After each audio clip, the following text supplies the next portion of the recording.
kalau sebuah gambar atau itu sebuah ijazah banyak rekayasanya, pasti akan error. Assalamualaikum warahmatullahi wabarakatuh.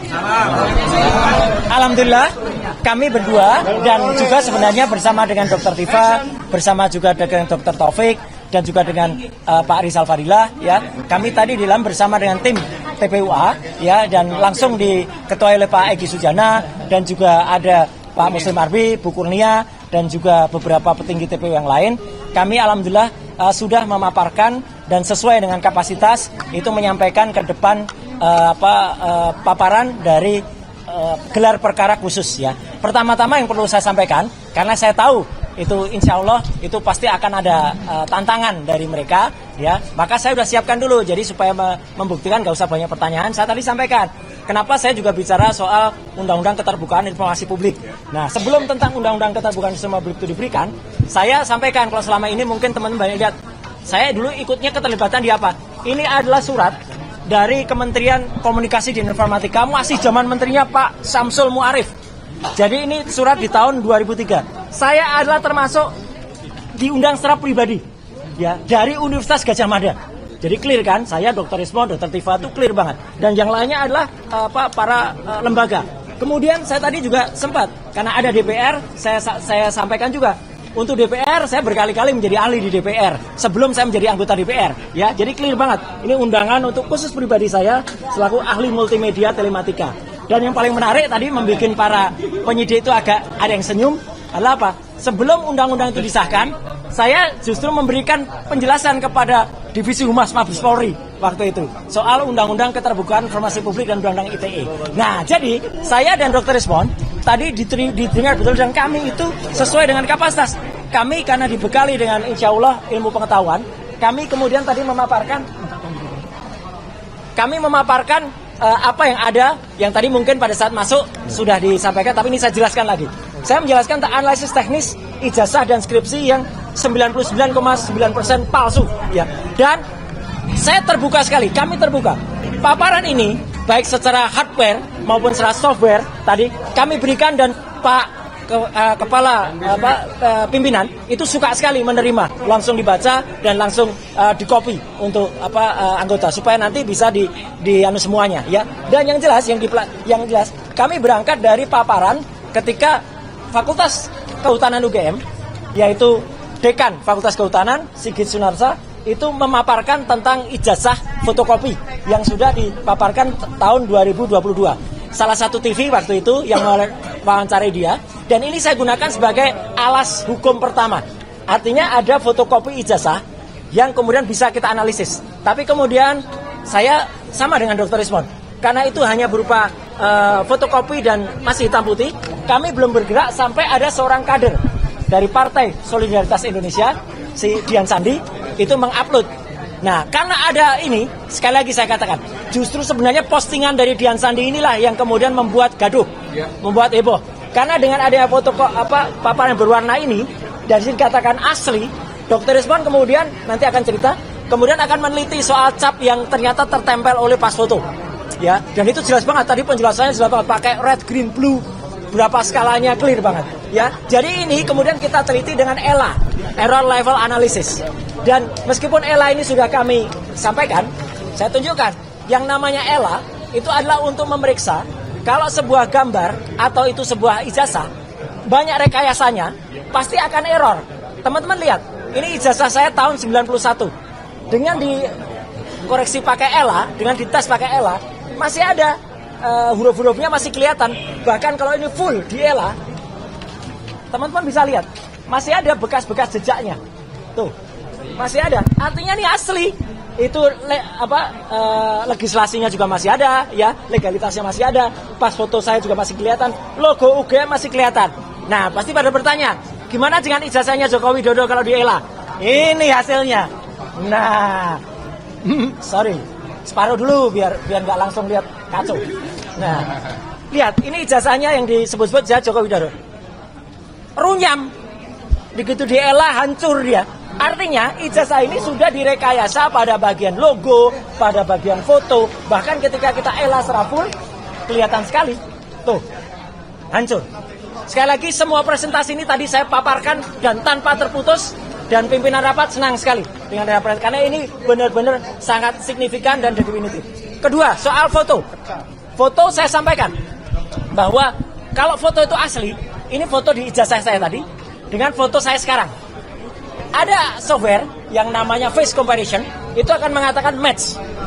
Mau kita tahun berapapun, tua sekalipun, software ini ngerti, dia punya algoritma yang bisa mengerti, to match. Kemudian kalau foto di ijazah Jokowi ditampilkan dengan fotonya Jokowi sekarang, apa hasilnya? Ini, not match, tidak cocok. Foto di ijazah Jokowi tidak cocok dengan wajah Jokowi, clear ya. Terus kemudian cocoknya dengan siapa? Nah, saya memeriksa banyak foto. Akhirnya masuklah foto seseorang namanya Dumatno Budi Utomo. Apakah foto Dumatno ini kemudian ada yang cerita, oh tahun 85 Dumatno itu baru 8 tahun. Ya bukan tahun 85 ini dipalsukan. Tahun berapa dipalsukan? Nah itu nanti akan terjawab.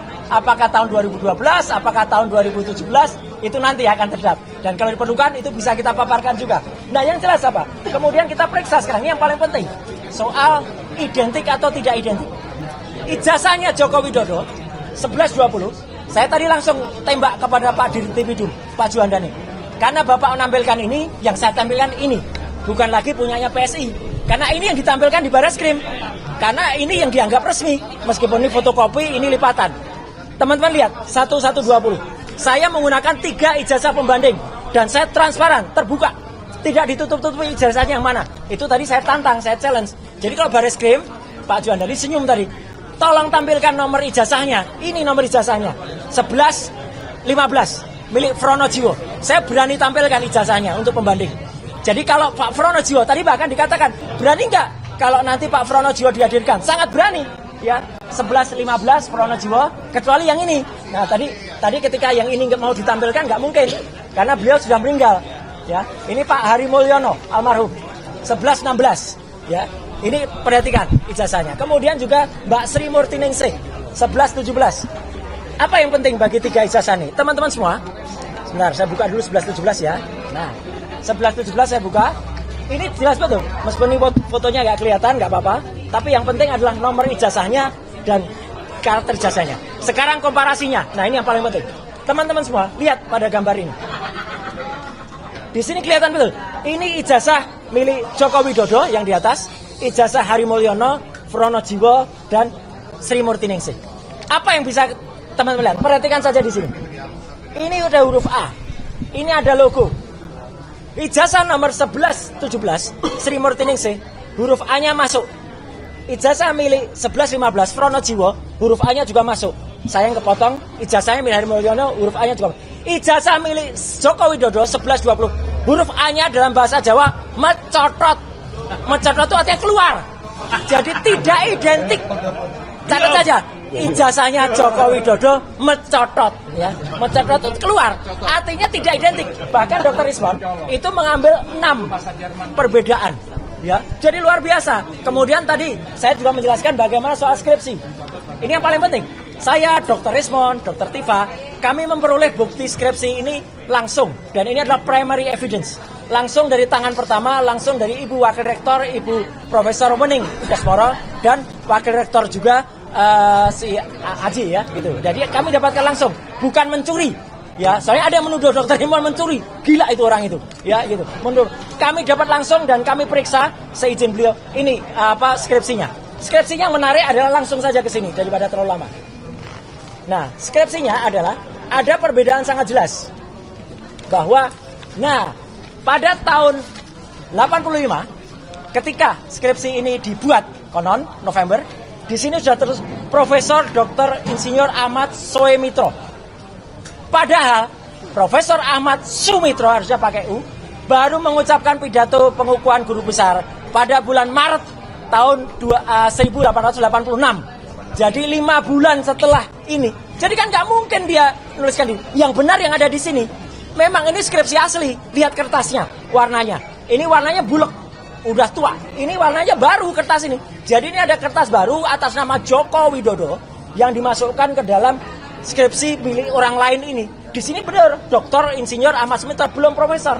Tadi sempat juga dijawab, itu Profesor Ahmad Sumitro sudah tahun 85 sudah mantap. Nggak ada orang berani pakai gelar sebelum pidato pengukuhan.